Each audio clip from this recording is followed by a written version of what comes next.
To enable swipe for pop-up view on the Samsung Galaxy A57, first of all, we need to open settings.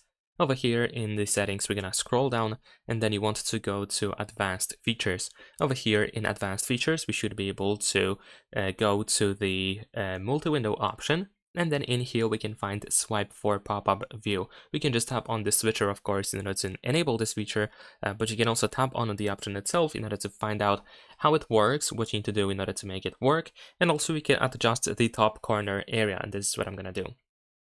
Alright, so now we can swipe from the top corner towards the middle of the screen in order to switch the app from full screen to the pop-up view. So there we go, this is how it looks like.